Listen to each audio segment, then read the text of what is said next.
uncles. They sent me letters, they visited me, and that enabled me to keep strong in a situation which could have broke me. And it gave me the confidence that I could move forward. But it wasn't just the one direction thing. It wasn't just something that was in one direction. I also made sure that I contacted them and I built a relationship. And now I'm in a position where I can pick up the phone and I can speak to them whenever, and I feel good about that. So mending family relationships was one.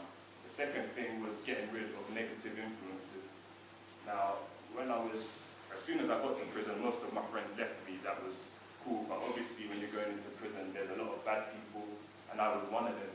So I immediately got with a group that I recognized, and I carried on with the same behaviors. I was bullying people, I was imposing myself on people, I was getting into fights. Soon enough, I realized that if I would have carried on with that behavior, I was never going to get out of prison. I would have been in there forever. And so I realized I had to get away from these people. So I ended up meeting people who, they were still good people, they were still cool people, but they wanted to do something with their lives. They wanted to educate themselves. When they got out, they wanted to be a good member of the family. They wanted to get jobs. And the good thing about this is, when I was around this group, to prove myself, I didn't have to fight like I did to other people. I just had to be the best I could be and keep striving towards my goals. And that gave me confidence when I felt down.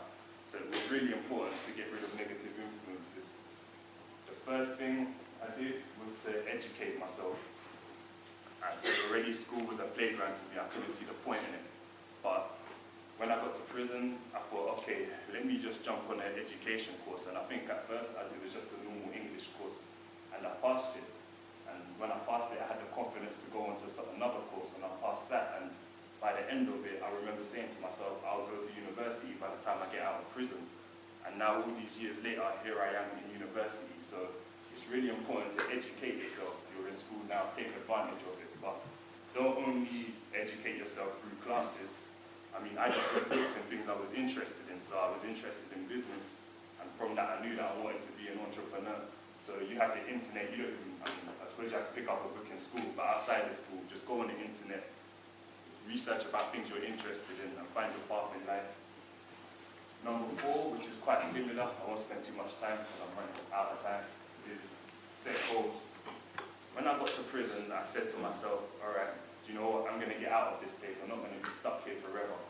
And I was in a situation where I have to do 5 years minimum or 5.5 years, and if I don't change my behavior, I don't get out basically. So when I got there, it was really difficult at first. I was fighting. I had a lot of people telling me, no, Carl, you can't make it. You might as well carry on acting crazy now and then calm down your behavior later so that they can see you change. But I didn't believe them. I just stuck on this goal, and I made a lot of mistakes.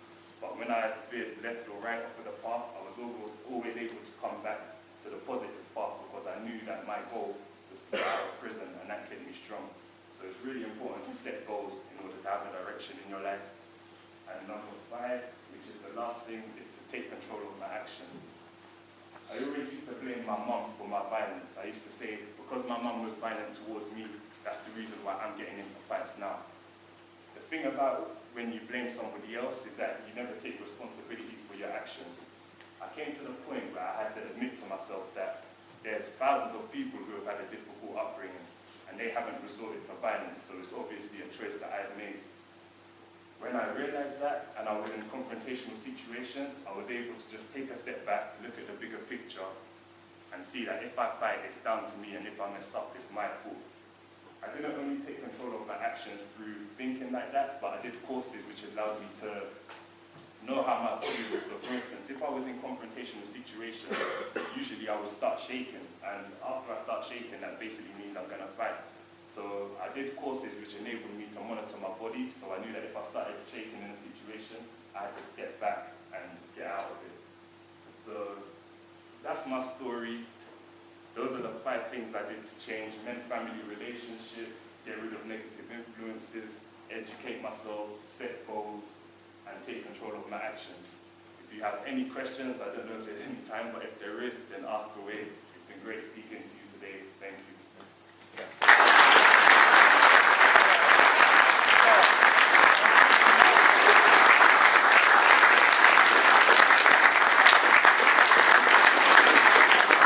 Okay, thank you very much, Carl. It's incredibly you're brave standing up and speaking like that. We really do appreciate it. If one or two people want to stay behind and speak to Carl for a few minutes, it's absolutely fine.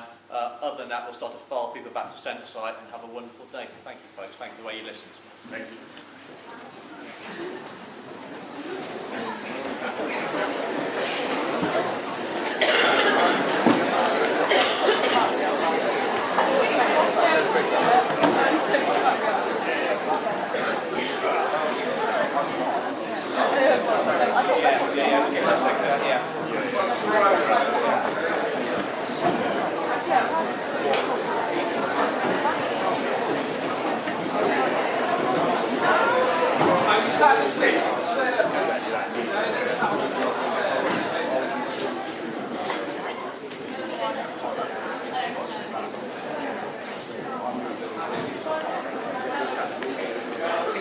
Rose.